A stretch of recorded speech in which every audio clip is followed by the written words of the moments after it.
Greetings, my beautiful lovelies, it's Emmy and welcome back. Today's video is sponsored by BetterHelp, which connects you to over 3,000 licensed professional counselors and therapists nationwide that allows you to schedule sessions at your own pace and at your own time in the privacy of your own home. So I think BetterHelp can be a great tool, particularly during these times of lockdown and quarantine.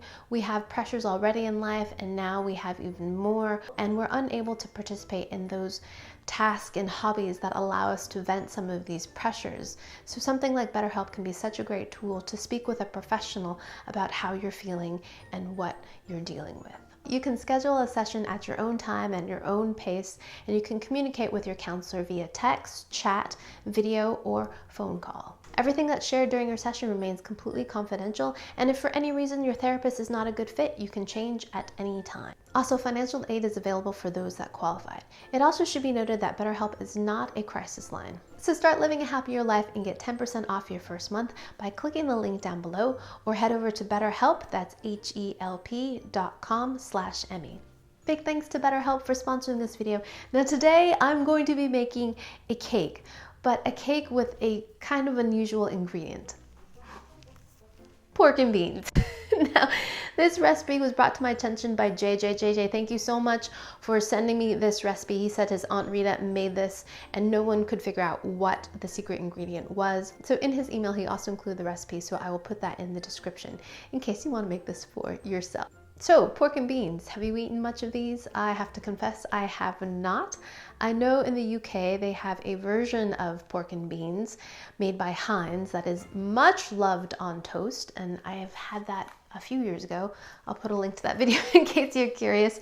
But I think pork and beans taste very similar to that. They are soft beans, smaller sized white beans that are cooked in a sweet, a little bit molassed sauce with it. And today I'm going to be baking a cake. What really excited me about this recipe is the fact that you can actually cook it in the can. So then you've got pork and bean cake in a can.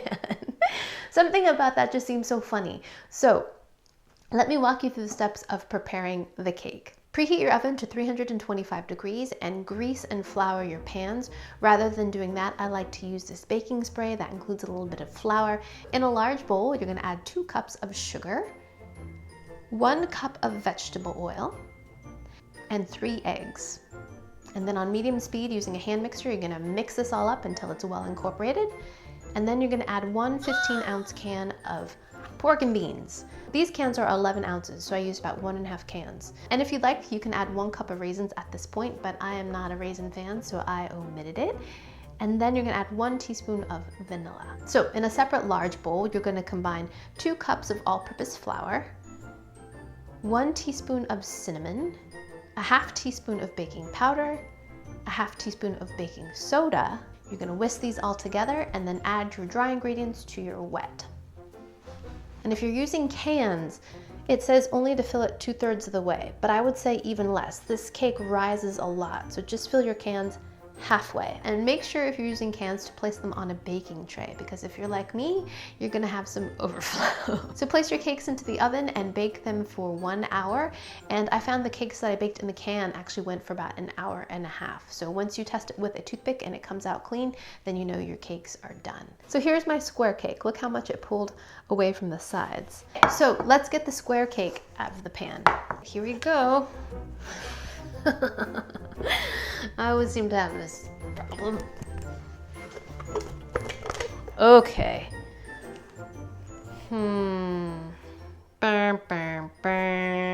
So if you're gonna make this cake, I would suggest lining it with parchment. Otherwise your cake is gonna look like this. Okay, let's put it back in the pan. And we're just gonna serve it like this because that wasn't so pretty. And here are my 2 cakes baked in a can.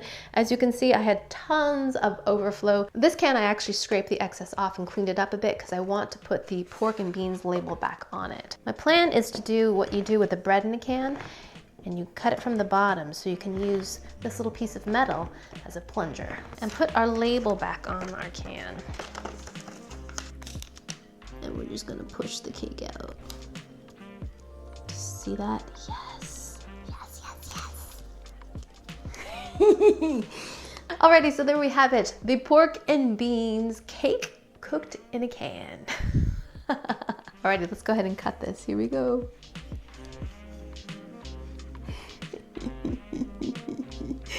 Ta-da!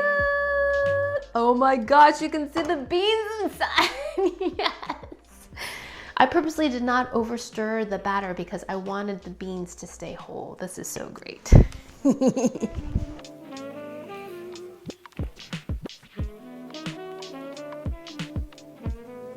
So it cooked just fine. I'm gonna make sure I get a bite with the beans in it. Itadakimasu.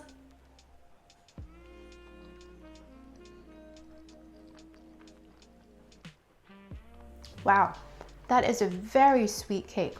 I'm so glad I didn't make a frosting because this doesn't need it. And I do not taste any beans whatsoever. No, none, even though I just had beans in that bite.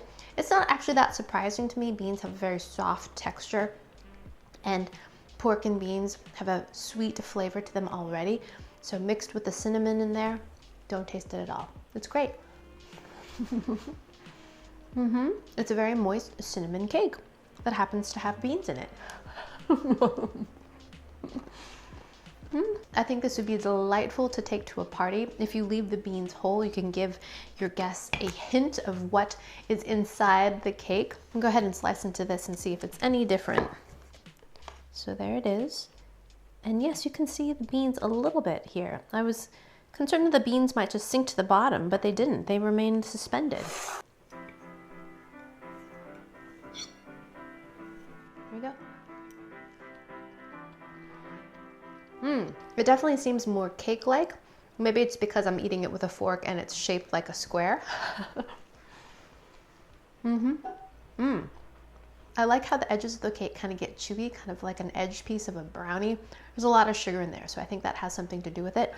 Also, in this version, I feel like I can feel the beans more in terms of texture. I still can't taste them, but I definitely can kind of feel there's like a little bite to the beans, but it's not unpleasant. I think what would be a great addition to this cake would be a few nuts. Some pecans or walnuts.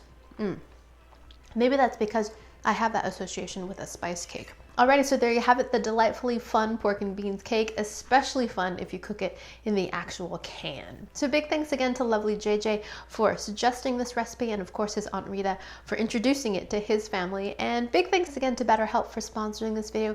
Start living a happier life and get 10% off your first month by heading over to betterhelp.com. That's HELP.com/Emmy, and join the over 800,000 people taking control of their mental health. And thank you guys so much for watching. I hope you guys enjoyed that one. I hope you guys learned something. Please share this video with your friends. Follow me on social media.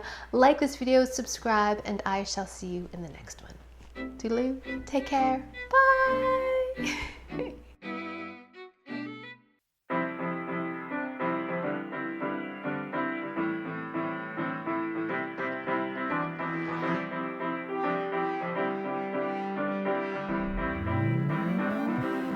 Sorry, you're kind of breaking up. I'm having trouble hearing you.